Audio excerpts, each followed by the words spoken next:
All right, hello everyone, and welcome to episode 11 of The Mountains We Climb. In each of these episodes, we'll be diving into the mind of someone who has overcome significant challenge and adversity in their life so that we, as the listeners, can see what is really possible and what it really takes. I'm your host, Jordan Kilpatrick-Smith, and today we're going to be exploring the journey of Lena Cebula, from growing up in post-USSR Ukraine with rape, drug addiction, alcohol dependence, and being human trafficked twice, to finding salvation, peace, and love here in Canada. Just before we get going, I want to remind everyone that you can post your comments and questions live throughout the episodes in the comment section right below this live stream, which is now both on YouTube and on Facebook. Lena, thank you so much for being here with us. Jordan, thank you so much for inviting me.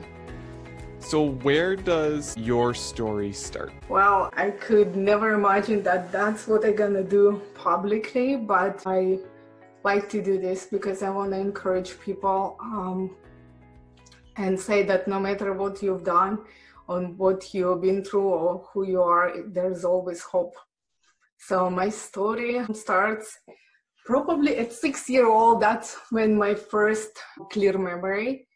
And I felt free and I was explorer, and I remember the wonder of the nature and freedom. Now I understand I was neglected and I was like orphan with living parents, but I had no kind of curfew, no boundaries.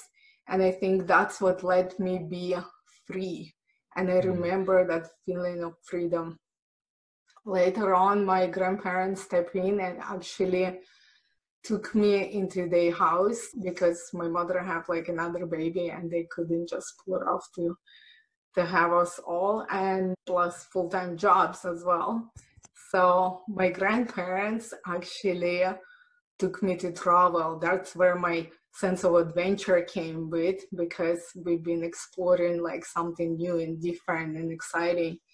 And I remember how that feels as well. And on top of it, they give me freedom of speech. Although I was very young, they let me form my own opinions, and they taught me how to play chess, strategize, think differently, think outside of the box. They told me I want to be police officer. So they told me that I have to be like straight A student.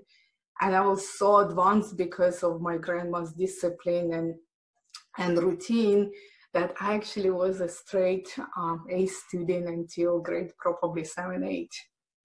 Right. So early on, you had all this freedom, which as you look back as an adult, you realize it was largely neglect from your parents.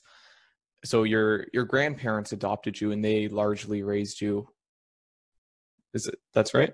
Absolutely. Okay. And so how did this lead you into the trouble that you ended up getting into? Well, I think like I felt from beginning that I was different. I didn't want to just like have kids, have the same job and married and serve my husband, because in those times that's how you're supposed to live. I actually, from very early age, I want to do martial art and drive the car and have my own business, which was kind of terrifying my grandma, and she hoped like I'm gonna overgrow these old crazy ideas.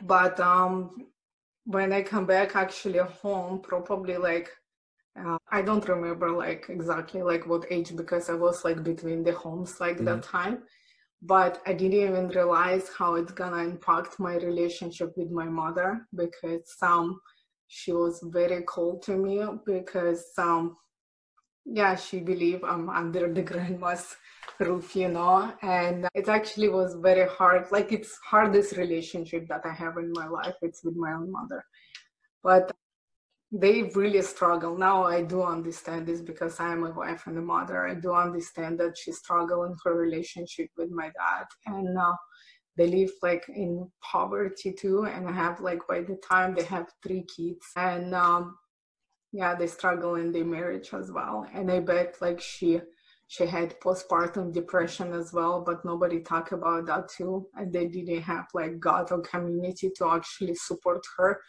So she was like 3 kids on her own, and they have to have a job too. So they work all the time. And then yeah, they start drinking just to kind of like numb this mundane life all day. And yeah, it was lots of like suffering there. But as a kid, you don't understand this. You just see that home falls apart, and they start drinking, they both become alcoholics, and they start living for themselves, and they kind of like abandon the kids, and they both lost the well-paid job in the factory, and the government turned off the hot water and electricity in our house, and it's became infested like with the cockroaches, mold, and mice. So like household was like fall apart. Yeah. So your parents lost their jobs, they turned to alcoholism, you lost electricity, really started to fall into poverty, right? Yes. And so what happened next? So you're living in poverty at this point. Then what happened? We were hungry most of the time, and there were people who was bringing like booze and food into our house. That's why my parents let them eat. And very soon, like my house became that like one place in the town that everybody can come and do drugs, so drink or anything like that.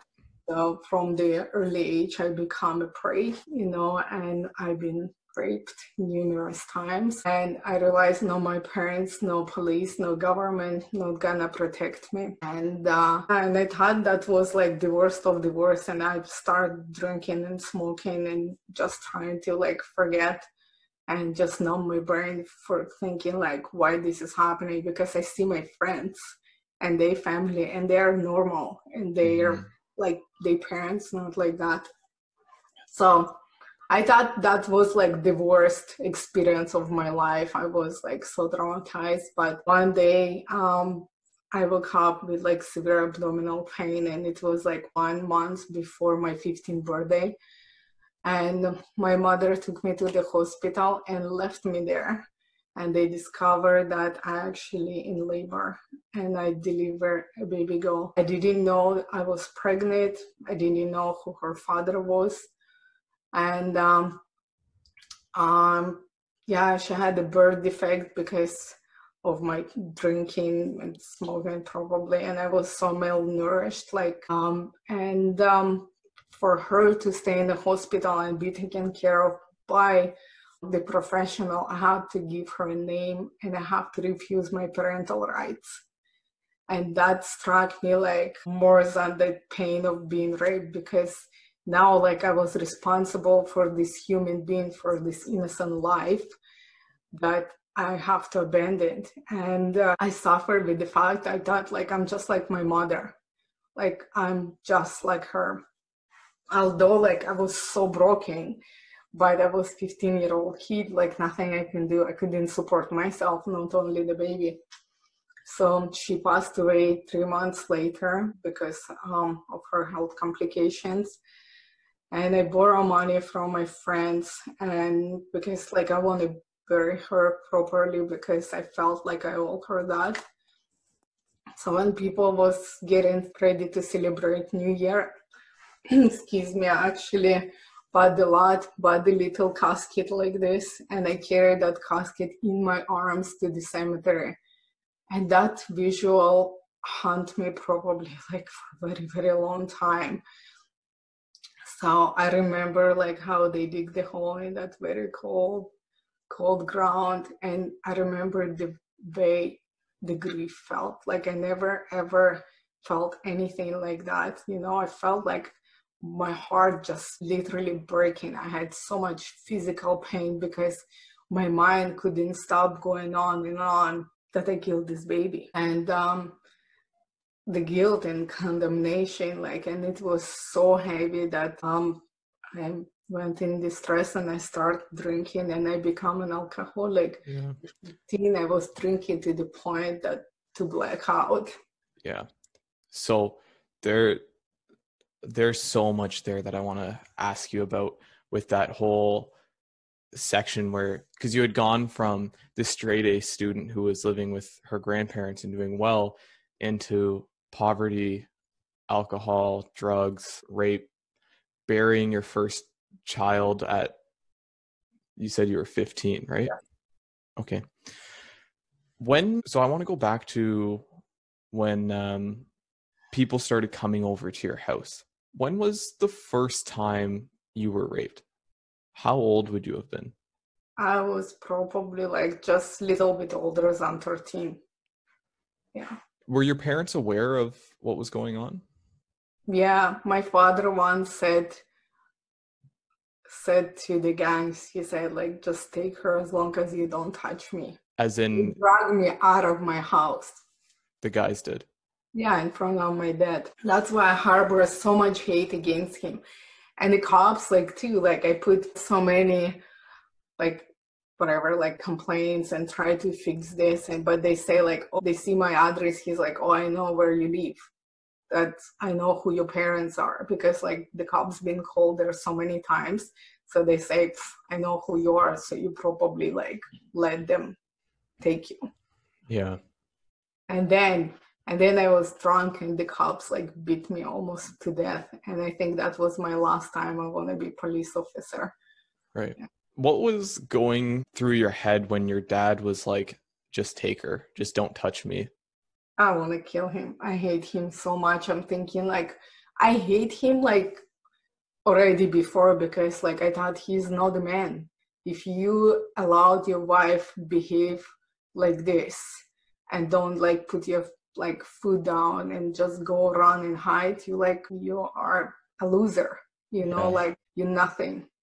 And that was very interesting, because he never been, like, in my eyes that, like, authority figure or anything. He never even tried to protect me.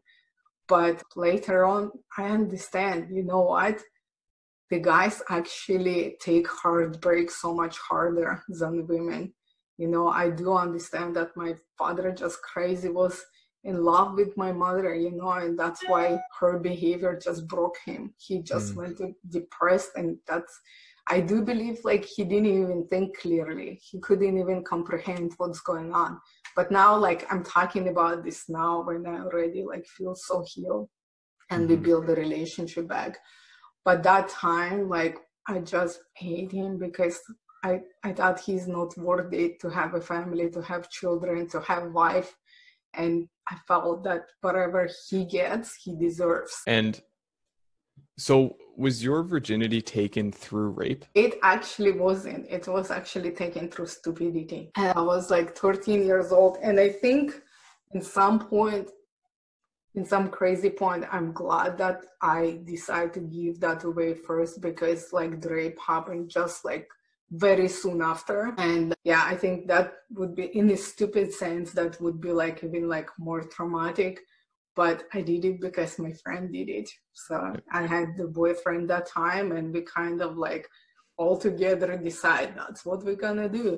And the craziest part, that her mother found out it's very early. Even, like, for Ukraine, we don't really do sex at 13. But with all the brokenness, like, she did it, like, to spite her mother, and her mother just lost it. Like, she was, like, so furious. And I told my mother, and she said, well, it would happen sooner or later. So, like, it was nothing, like, my body never been, like, secret. It's never been like, oh, it have to be, like, saved for your husband. It's never had, like, any, like, value of, like, worthiness or, like, anything. Love yourself, love your body, like, it's so precious to you and stuff like that. It's always been, like, open, like, bodies for sex and have babies.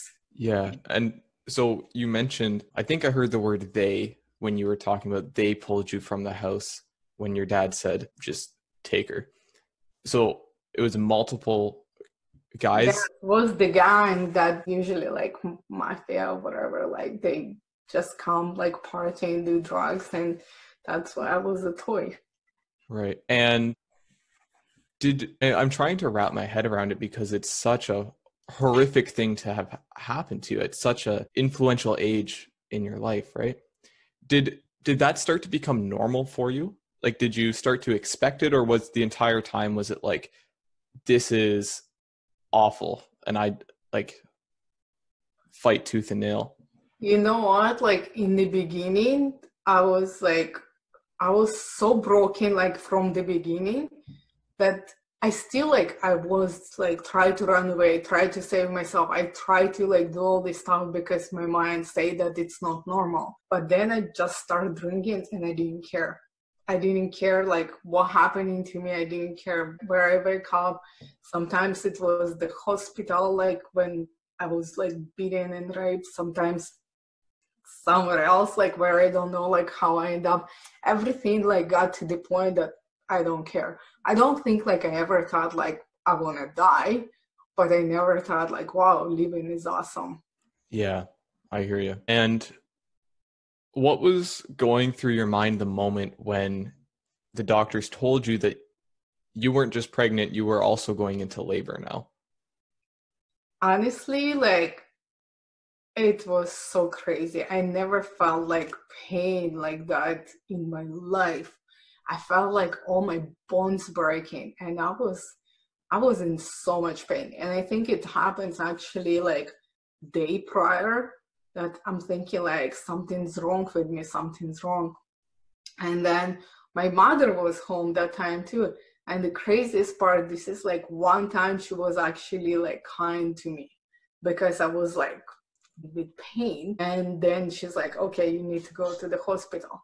When the doctors say like that they can have, like they can hear the heartbeat, I was like, this is impossible. It cannot be like that. I have to be pregnant. I have to have a tough like baby, because I'm old enough to understand like if you have a baby, it have to be like Yeah. I don't know all these like details. And he said like you're having a baby, and I actually like few hours later she was born. I saw this like pink body with cooing, and she was moving her hands and feet, you know, like, and I was there alone with her, like after like the nurse tried to clean her up, and I keep staring in disbelief.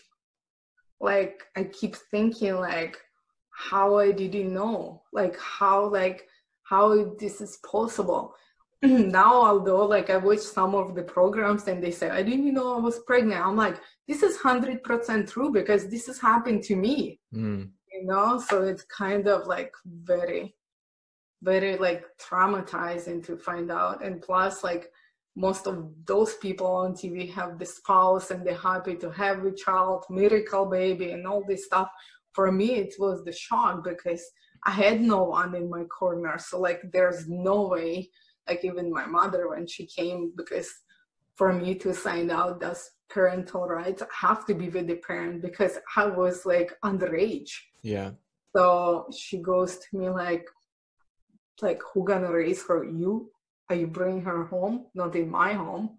So like where else I gonna go? I have no other home. So what was her name?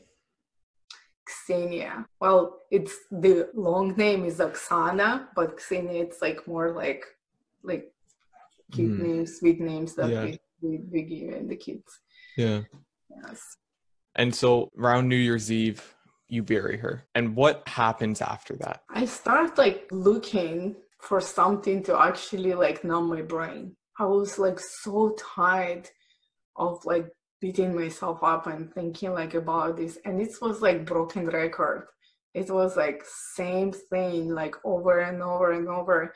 And you cannot like camouflage anyhow, like, and you know, and you still in same environment, everything like remind you, and everything is continuous. It's like, so I start looking for something, and I end up doing drugs, that like really heavy drugs, and it's prepared a little bit different like you guys doing here in North America, but it's heroin. And I loved it from the first shot. Like I have, although I'm really scared of the needles, but it gave me like 8 to 12 hours like out of life experience. It just knocked me out. So like you don't think, you don't feel, you don't really care, and then like life speed ups. You cannot die from it, then like at least like you checked out. Right. And then on top of it, when you like not high, it give me purpose too. And it got like 3 things: find the money, find the drugs, get high. Find the money, find the drugs.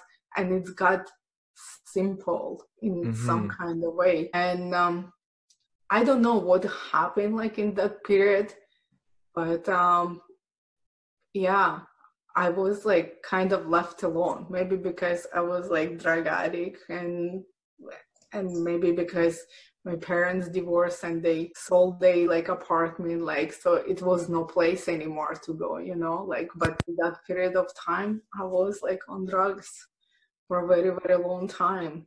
It's really interesting that you said it gave you a purpose in simplified life, right? Because I imagine that there's a lot of people who fall into that. They're in a total chaos in life, and just that simple cycle of find money, find drugs, get high. I imagine that provides a sense of, like, a false sense of stability for you, right? But plus it helps to feel numb. Like it helps like not to ask questions, why me, why this is happening, and all this stuff that the brain actually does it over and over. It stopped. Yeah. And so how old were you when you got into heroin? I probably like was like 16, 17, somewhere there. Okay, so did you end up finishing high school? Yes, I did. I actually quit my old school. Yeah. It's like I was super smart. Although like I came and I passed all the exams without being like half a year at school. They didn't allow me to go in grade 9 because of my absence was like a lot. Yeah. Although I passed my exams like with like 90s, like in 90s. So they just not allowed. Although my teacher fought for me very hard, you know, she's like, I know a situation at home. Although I don't think they knew exactly the situation, but yeah, and yeah, they didn't pass me, so I decided to quit the school. I said, you know what, one day I'll go to university, I don't need you. But that was like right before I went to drugs, so like it wasn't that. And I found the adult learning center. They actually like give you the evening school, but the same program and same stuff. So I went there for like 4 years and I finished and I got my diploma. And yeah, that's incredible. That I was very functioning alcoholic and was functional drug addict. Yeah. And school come easy for me. And another thing I think get easy, it's the relationship, you know, like my teacher loved me, you know. Yeah. So, okay, 16, 17, you're doing heroin. 18. 18. 18, yeah. Okay. And then what happens? And then one day, like, it's almost like switch, like, come up, and I felt like so clear. Like, I look around and people were dying like flies, and I was so tired of this lifestyle. Another thing I remember, that my brain was calm too. I had no crazy like repeating stuff. It just like almost like change. The words are changed, and I'm like, what now? Do you want to end up in jail? No. Do you want to be on the cemetery? No. So what's next? And I got this like feeling in my gut that there's something more to this life. And I started thinking about this over and over, and I decided to quit drugs. I decided to go clean. I decided to like find a way out and just quit. That's incredible. And just like that, you just quit. Well, it's not just like that. That's why people like don't quit in heroin, because like when the process of withdrawal can kill you too, because the organs are shutting down, and it's really horrible experience. But something like actually ate in a crazy way happen actually when you have a desire to do something. Like the doors are open, the people come, and sometimes it's good, sometimes it's bad, but it still like led me where I was going. So I met this guy who actually volunteered to help me. He's like, I help you.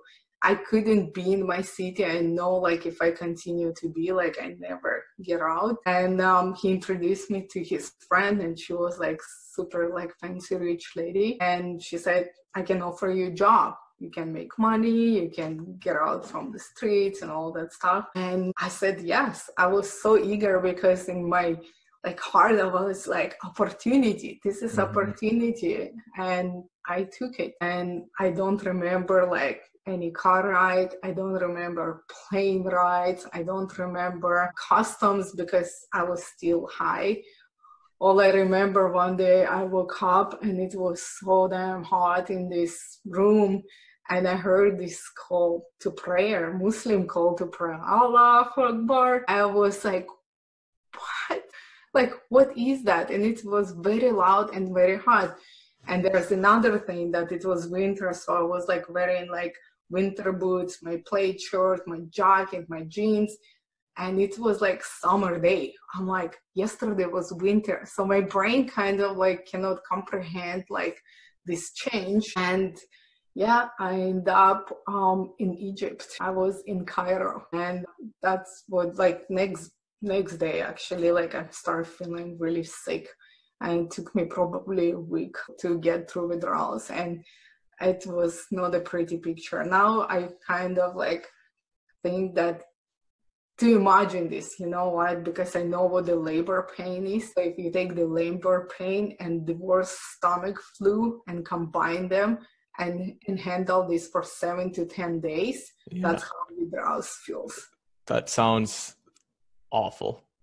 People dies from it. That's why like on the third day, people just give up and continue to do drugs because it's possible to get through it to the end without suffering. Yeah. And did you get through it just because you were in Egypt and you were like, well, there's no way I'm going to find it here? You know what? Like I was so sick. Like first 4 days, like it was really bad, but nobody bothered me. So I was like in the same room, in the same place. But then these two guys were there with us and few other Russian girls. So they kind of like took us like to explore the city, like, and I don't know, like maybe I was dumb or just naive, like, or I never experienced anything like that. And I was like from this like little like stinking like whole city, you know, and now I'm experiencing Cairo, you know, everything's so different and so unique, the smell, the look of it, it just like fascinated. So I think because my brain was busy with like soaking in like this new venture, I guess, it's kind of like I got like better faster. But plus like I was young as well. So I think that one contributed to it. And they fed me. I ate like crazy like afterwards. So like my body stabilized. Yeah, so much like quicker. Yeah. So, yeah. So you're in Egypt, you're in Cairo specifically. You've got a bunch of other Russian girls with you. There's some guys that are taking you around and you don't really know why you're there. Yeah, like I don't know. It sounds stupid, but it's kind of like I'm here, so it is what it is, and it's fun. Okay, it's different and it's interesting and it's fun, and there are lots of stuff that happen in between.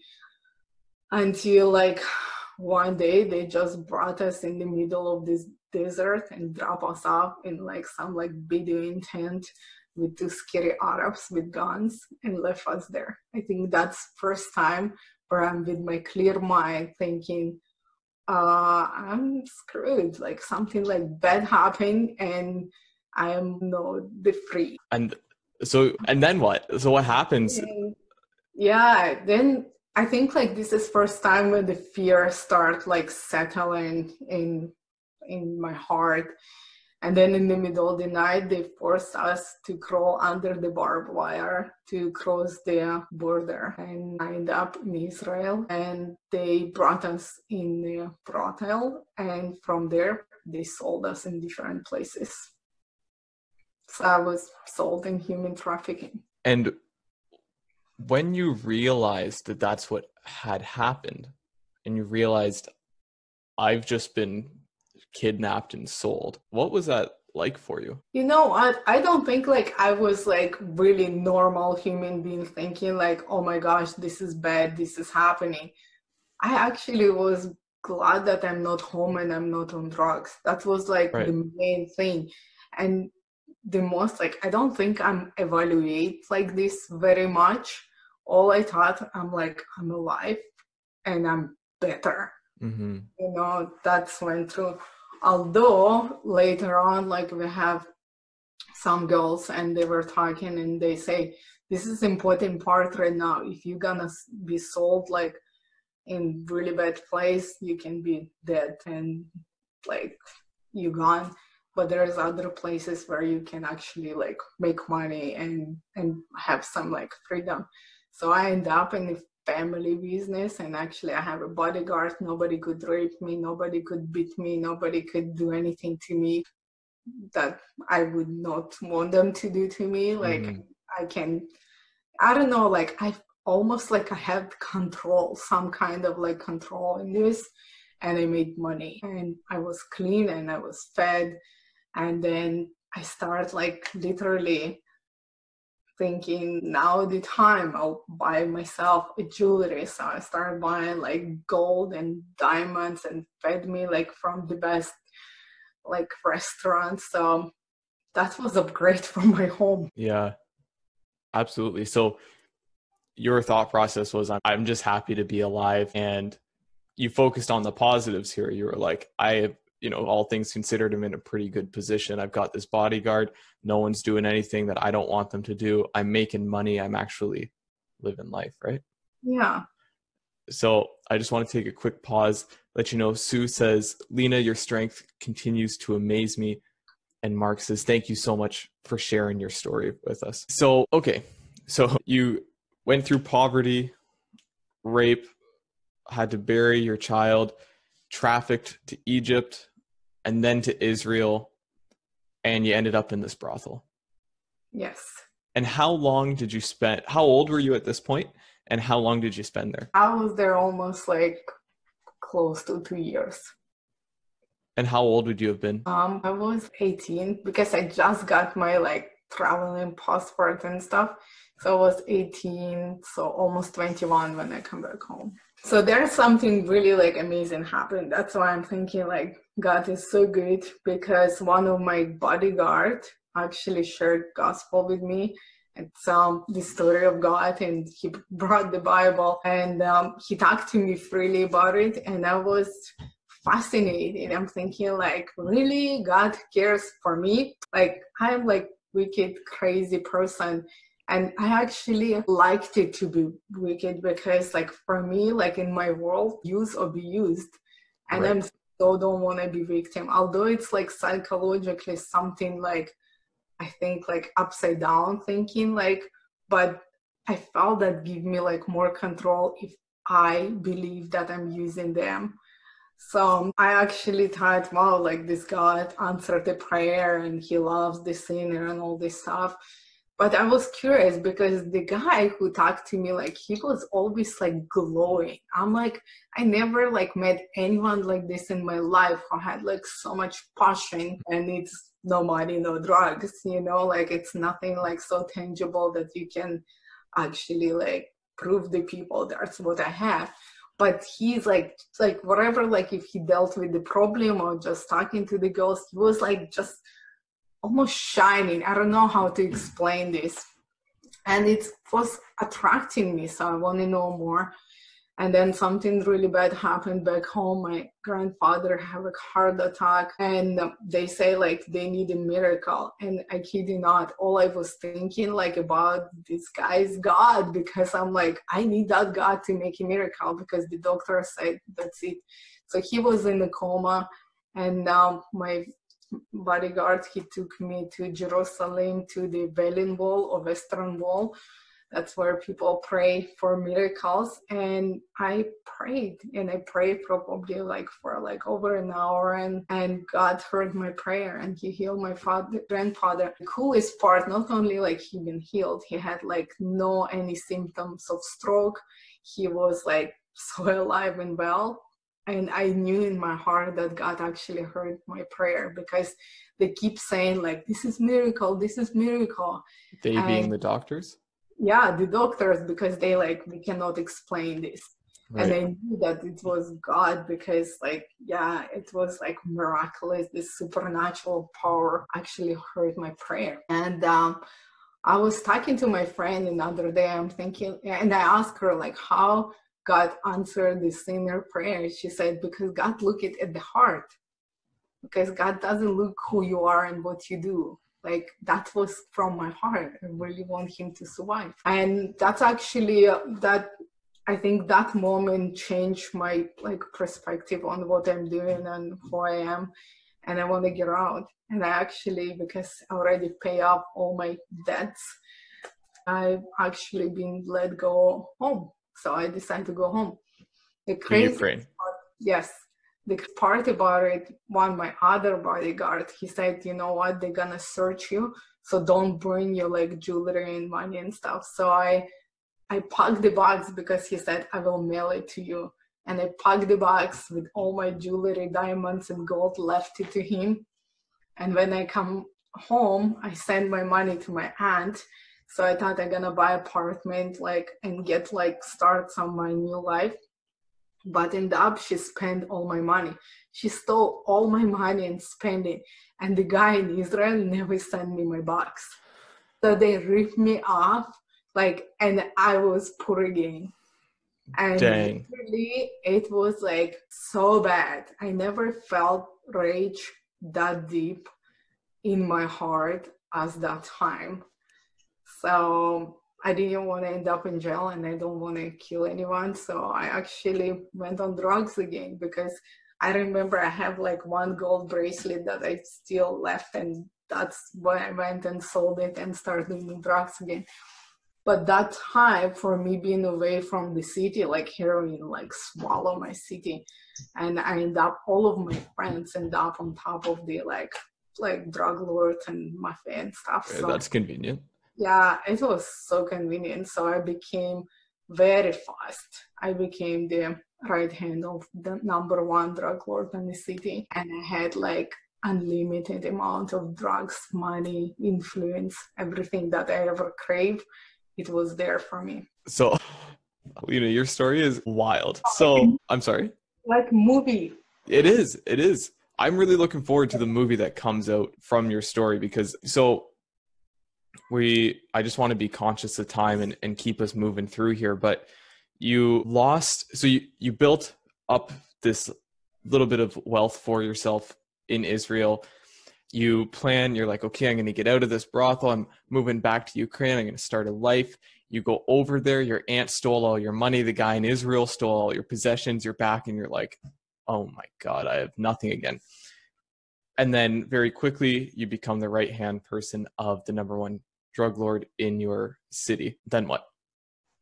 Then first I realized that I've been doing already like those of 3 people, 5 people, and I was conscious about the fact that I'm gonna die of overdose because I have so much drugs and I don't have to do anything to get it.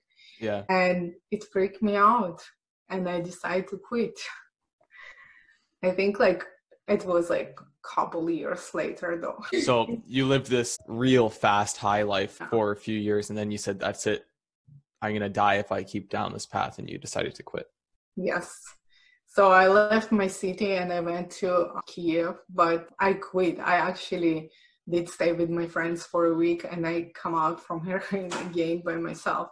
And I tried to have like normal life there. I tried all this stuff, but nothing ever worked. So I decided to just do what I can do. Hey, Goose. I want to ask you something. Not right now. Can I finish, please? And then I talk to you. Okay. Thank you. And yeah, and I tried to get a normal job and normal stuff, and it just like was like not for me. Mm-hmm. So all I knew, like I actually found the same people, and I sold myself. I said, you know what, I'm going back to Israel. I don't care. When you say the same people, you mean that lady who was super rich and the guy who, yeah. And then they sent you. Yeah, they actually, yeah, there's like got so much drama like with that as well, but I end up like I just said I don't care where I go, but I end up in Canada, and then I had the opportunity after a few months just to leave, and I took it. And the difference between the Israel and Canada though, because I realized that I actually can build new life here. Nobody knows me here, and I have an opportunity to be here and make something different of myself.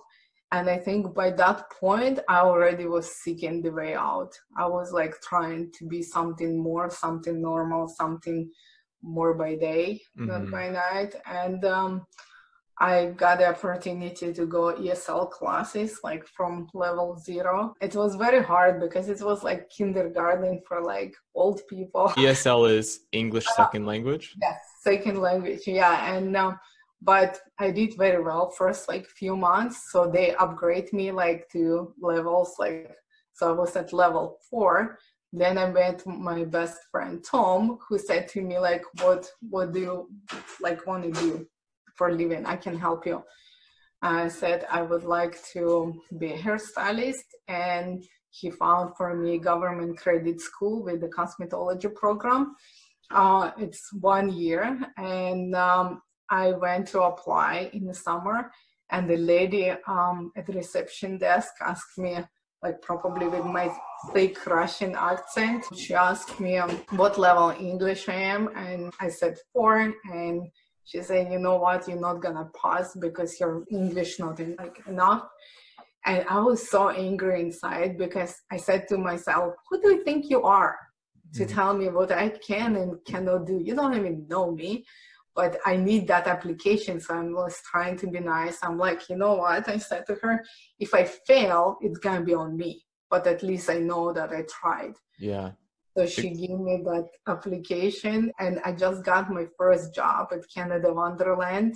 I actually took it just because I can do like free rides. But the craziest part that it was like 1.5 hour ride, like on a bus, and I was borrowing from the library novels, and I was reading very simple language, and I was trying to like translate with the little like Oxford dictionary. It was long before like iPhones and stuff. And by the end of 3 months, I don't know what my level was, but I wrote that exam, and from 100 people, 30 people was chosen, and I was one of those people.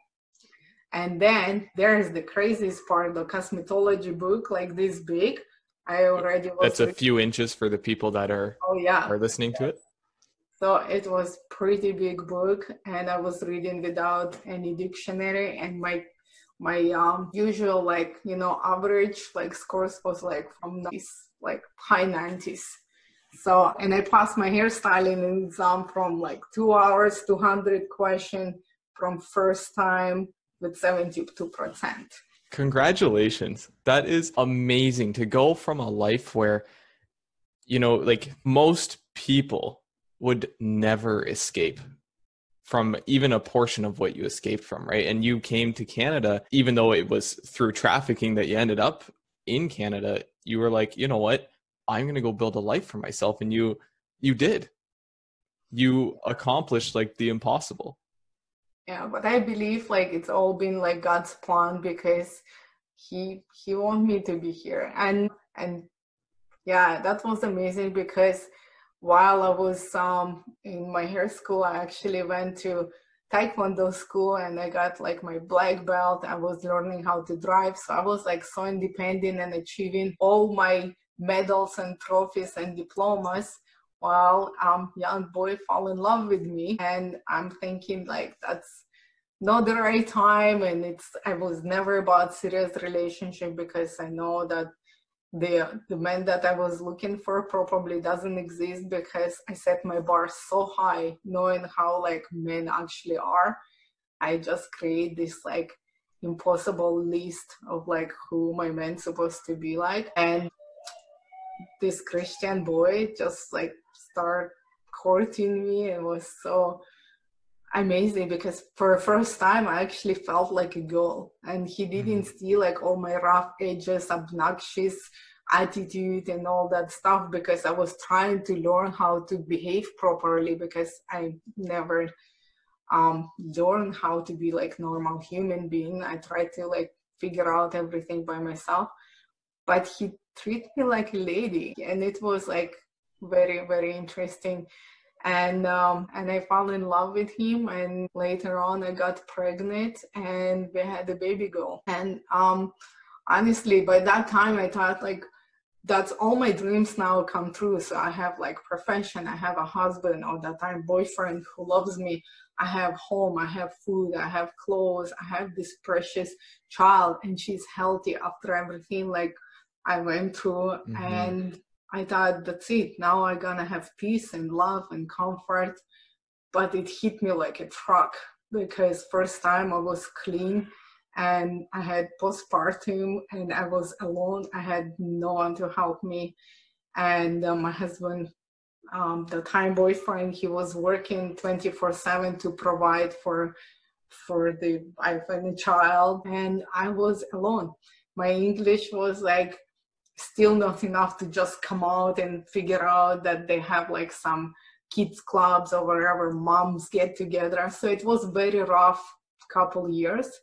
And I turned to food. I turned to food like my drug, because it was my comfort, that I felt. And it's, I don't know, more like normal and acceptable. And that was good. Except then I went from like size 8 to size 18 in 2 years. Right. And then it hit me too when I saw my pants like this. And I saw my husband like on another side, and I yelled at him. I'm like, where were you? He's like, I thought you need emotional support. So I just like let you like be in that comfort. So yeah, I decided to come back to Taekwondo, come back to work, and that social pressure to look good in the salon and like feel good. I actually lost my weight up to like, size 12 by myself. Yeah, so that was like really big accomplishment. Yeah. Although I still have like tons of like stress, anxiety, panic attacks, because I heard it, like this voice in my head that my daughter gonna get sick, gonna die, I'm awful mother, I'm an imposter, who do you think you are to have this life? You think you can have a good life, good marriage? And I heard this stuff like, if she gonna die, he gonna blame you for it, he gonna kick you out, you're gonna be on drugs, you're gonna die on the street. That was like, I was thinking every time she gets sick.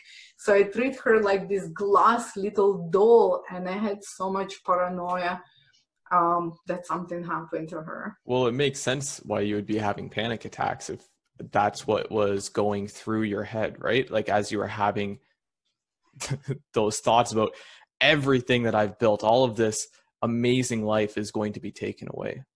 Yes.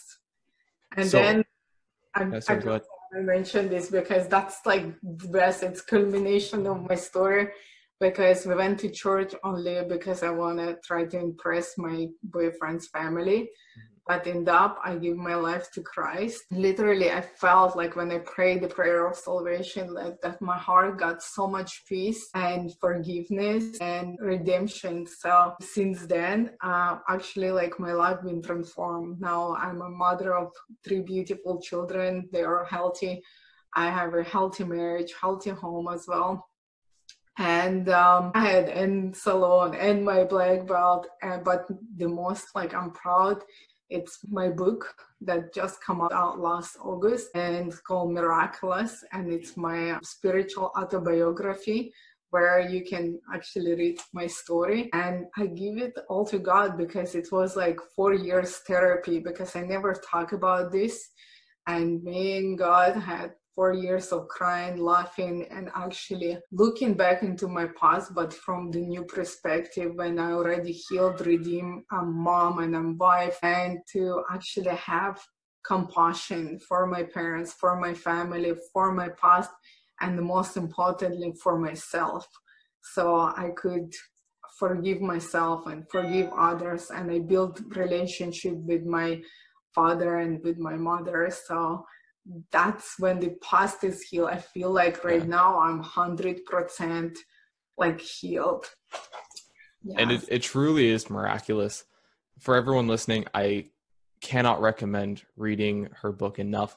I know I sat down in 2 sittings because I was like, I just couldn't put it down. It's, as you've heard from this, it's, Lena, your story is so incredible, so unbelievably inspiring. Congratulations on everything that you've accomplished and that you continue to accomplish. I have a question for you, and it's, what advice would you give to someone who's struggling on their own climb right now, who might be finding themselves in a rut or feels like their entire life is just not going where they want it to go? I think most importantly, don't give up. There's always hope. No matter like what you're going through right now, it is what it is, but no, if you decide to change, there's gonna be tons of people to back you up, because you're not alone and you like not special. All of us struggling, suffering, and yeah, absolutely. One thing, like when you take your own life, you're done. You have like nowhere to go. Until there, you have hope, you have path, and it's gonna get better. You just have to get through it. But another thing, like I want to just mention, like really quick, it's 2 charities that I support right now. Yes, please do. Fight for Freedom, and you can find everything on my website, and another one called Victory House. First, it's fighting against human trafficking, and I'm very passionate about it right now. And the second one, helping women in need. So those really amazing charities. And I actually would like to finish with my favorite verse, if you don't mind, because it's not only my favorite verse, it's actually like posted right there. But just for everyone listening, it's on the wall behind her. It's not only my favorite verse, but it's my core values right now as well. And why I like this, because you can see the transformation from before, when I was like angry, violent, I hate everything, I hate everybody, and I was always alone, always like me, myself, and I, and against the world. But now that is my core value that I live by. And it's funny because my husband read it and he said, so is mine. So that's really cool. And it's been taken from 1 Corinthians 13:4-8. And it says, love is patient, love is kind, it does not envy, it does not boast, it is not proud, it does not dishonor others, it's not self-seeking, it's not easily angered, it keeps no records of wrongs. Love does not delight in evil, but rejoices with the truth. It always protects, always trusts, always hopes, always perseveres. Love never fails. Nice. Thank you so much. And I think it's such a powerful message, regardless of what someone's beliefs are, right? Like, I think we as humans can all appreciate how powerful love is and what it can do for our lives. Yes, absolutely. And I do believe like we've been born to love and to be loved. That's what my website calls as well, because God said like we're born to love others as well, but as ourselves. So like God say like you love me, you love yourself, and you love others, and that's where the peace comes from. Yeah. So I'm going to get all of the links from you into those organizations, to your website, where people can buy the books. And where can people find you? If someone wants to reach out to you and talk to you, where can people find everything you? That you just mentioned, it's now in one place. I just finished my website. That's where you can buy my book from. You can reach the organization from it too. And there on the last page, it's Let's Engage. So you can see actually some of my YouTube videos as well. And you can contact me directly from it as well. Fantastic. That's super convenient. So a message for you as the listener. What are you taking away from this conversation today? What insights have you gained, and what are you going to do with them? I really encourage you with every episode to think about that and start putting all of this into practice and into improving your own life. Or if you're already on that path, continue down that path. I encourage you to think of someone in your life who could use a little bit of love, who could use some support. Maybe share this with them, or just hang out with them and talk to them and be there to support them for what they're going through. Lena, thank you so much for being here. Your story is incredible. It's miraculous. I know that everyone listening is going to benefit from hearing this. My pleasure. Thank you so much for having me. Thank you, everyone, and I will see you next week. Bye.